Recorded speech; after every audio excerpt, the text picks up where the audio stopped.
কিছু বলবো, সবাই একটু চুপচাপ বসে শোনার চেষ্টা করবেন। তো আজকে 12ই মে 2025 সাল, আজকে ইন্টারন্যাশনাল নার্সেস ডে। সারা দেশব্যাপী এই দিনটা পালিত হচ্ছে। তো প্রতি বছরই আমরা এই দিনটা স্মরণ করি। যে কারণে দিনটাকে স্মরণ করা, যার জন্মতিথি বা জন্মদিন উদ্দেশ্যে এই দিনটা স্মরণ করা, তিনি অন্য কেউই নন, ফ্লোরেন্স নাইটিঙ্গেল। একজন মহিয়সী মহিলা, প্রবল মানব দরদী, দেশপ্রেমী। তার সম্পর্কে যতটুকুই বলি না কেন তার খুবই সামান্য। 1820 সালে ওনার জন্মগ্রহণ হয় ফ্লোরেন্সে। উনি নিজের বাড়ির ইচ্ছার বিরুদ্ধে গিয়ে এই নার্সিং প্রফেশনে এসেছিলেন এবং প্রফেশনকে আজকে যে আমরা নার্সিং করছি, উনি হচ্ছে আধুনিক নার্সিংয়ের জন্মদাতা, সৃষ্টিকর্তা। উনি কিন্তু বাড়ির সবার অমতে গিয়ে নার্সিংটাকে পেশা হিসাবে গ্রহণ করেছিলেন। তাই ওনার সম্পর্কে যতটাই বলি না কেন সেটাই খুবই অল্প হয়ে যায়। তো আজকে বিশেষ করে ওনার কথা বারবার মনে পড়ছে। আজকে নয়, গত কয়েকদিন ধরে ওনার কথা প্রতিদিন সকাল দুপুর রাত সবসময় মনে পড়ছে। আর যখনই মনে পড়ছে গায়ে শিহরণ যাচ্ছে। তার একটাই কারণ, ওনার একটা বিশেষ কাজ।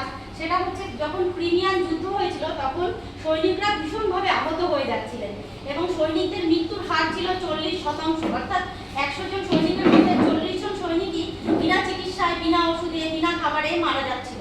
তখন ফ্লোরেন্স নাইটিঙ্গেল উনি ওনার 38 জন নিয়ে একটা টিম গঠন করেছিলেন। সেই টিম নিয়ে উনি ওই মানে মিলিটারি ক্যাম্পে যান এবং সেখানে গিয়ে এত খারাপ অবস্থা দেখে উনি ভীষণভাবে মর্মাহত হন এবং ওই 38 জন টিম নিয়ে সৈনিকদের সেবা শুশ্রূষা করে মানে এত সুন্দরভাবে ভালো করে তোলেন যে সৈনিকদের মৃত্যুর হার 40% থেকে মাত্র 2%তে এসে দাঁড়ায়।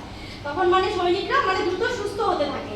সেই থেকে মানে ওনার জনপ্রিয়তা ক্রমশ আরো বৃদ্ধি পেতে থাকে এবং সবাই যখন রাতে ঘুমাতেন উনি একমাত্র হাতে একটা ল্যাম্প নিয়ে রাত্রেবেলায় পাহারা দিতেন সৈনিকদের, কার কি প্রয়োজন, কার কি অসুস্থতা, কার কি দরকার। তো সৈনিকরা ওনার নাম দিয়েছিলেন লেডি উইথ দ্য ল্যাম্প। নামটা আপনারা সবাই নিশ্চয়ই শুনেই থাকবেন। তো সেখান থেকে ওনার নাম হয় লেডি উইথ দ্য ল্যাম্প।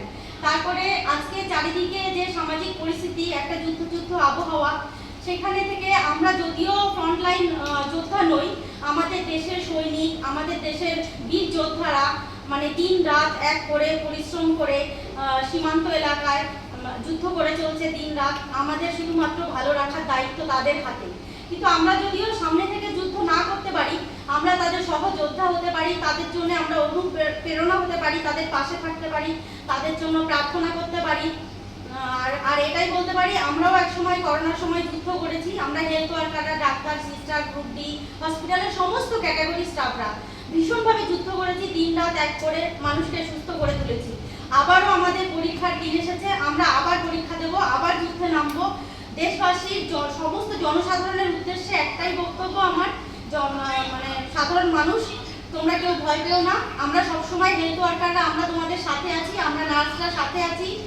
হে দেশের বীর যোদ্ধা, তোমরা ভয় পেও না, তোমরা যুদ্ধ করো, আমরা তোমাদের সাথে আছি। যদি আমি আমার তরফ থেকে বলছি, যদি কোনোদিন কোনোভাবে প্রত্যক্ষ বা পরোক্ষভাবে সামরিক কোনো যোদ্ধা বা কারোর কোনো যদি সহযোগিতা করার সুযোগ পাই তাহলে নিজেকে কৃতজ্ঞ মনে করব। আর আজকে আমরা এই অগ্নি নিয়ে শপথ করছি, আমরা নার্সরা, আমরা দেশের জন্য, দেশের সেবায় নিয়োজিত। আমরা প্রতিজ্ঞাবদ্ধ, আমরা দেশের জন্য আছি। হে ভারত, আমরা তোমার জন্য আছি। জয় হিন্দ, জয় হিন্দ, বন্দে মাতরম, বন্দে মাতরম।